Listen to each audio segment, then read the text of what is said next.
Already BP and sugar ఉండే పేషెంట్స్‌కి ఏదైనా ట్రీట్మెంట్ చేయించుకోవాలంటే కొంచెం క్రిటికల్‌గా మారుతూ ఉంటుంది వాళ్ళకి సిట్యుయేషన్.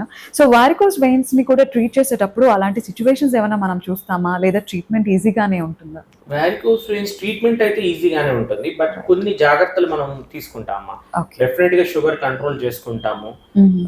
ఫిజిషియన్ ఒపీనియన్ మన ఎండోక్రైనాలజిస్ట్ అండ్ ఫిజిషియన్ ఇన్ హౌస్‌లోనే ఉన్నారు కాబట్టి రైట్. వెంటనే వాళ్ళ ఒపీనియన్ తీసుకొని షుగర్ కూడా కంట్రోల్ చేయడం జరుగుతుంది. రైట్. సో, చేసుకుంటూనే వాళ్ళు ఒకవేళ ఊబకాయం, ఒబేసిటీ ఉంటే దానికి కూడా కరెక్షన్ మనమే చేస్తాం ఇక్కడ.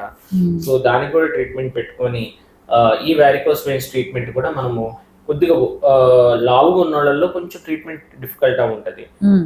సో, దానికి కూడా మన దగ్గర ప్రత్యేకమైన పరికరాలు ఉన్నాయి కాబట్టి చిన్న సూదితోనే మనకి వాళ్ళకి అసలు ఏమి ఇబ్బంది లేకుండా ట్రీట్మెంట్ చేయడంతో పాటు వెంటనే డిశ్చార్జ్ కూడా చేయడం జరుగుతుంది. అండ్ ఎర్లీ మొబిలైజేషన్ కూడా చేయడం జరుగుతుంది.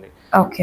ఈ మనకి కొద్దిగా లావుగా ఉన్నోళ్ళలో ఏంటంటే ప్రమాదం, మనం ఎర్లీ మొబిలైజేషన్ చేయకపోతే కాళ్ళల్లో రక్తనాళాలు గడ్డలు కట్టేసి ప్రమాదమయ్యే లైఫ్ థ్రెటనింగ్ డిసీజ్ అయ్యే ప్రమాదం ఉంటుంది డీబీటీ. హ్మ్. సో, అందుకని మనం ఎక్స్ట్రా కేర్ తీసుకొని వాళ్ళు వెంటనే అడ్వాన్స్ టెక్నాలజీతో ట్రీట్ చేసి షుగర్‌ని కూడా కంట్రోల్ చేసుకొని వెంటనే వాళ్ళని నడిపియటం అవన్నీ చేస్తాం కాబట్టి హ్మ్. వాళ్ళు చక్కగా అదే రోజు ఇంటికి కూడా వెళ్ళిపోతారన్నమాట. ఓకే.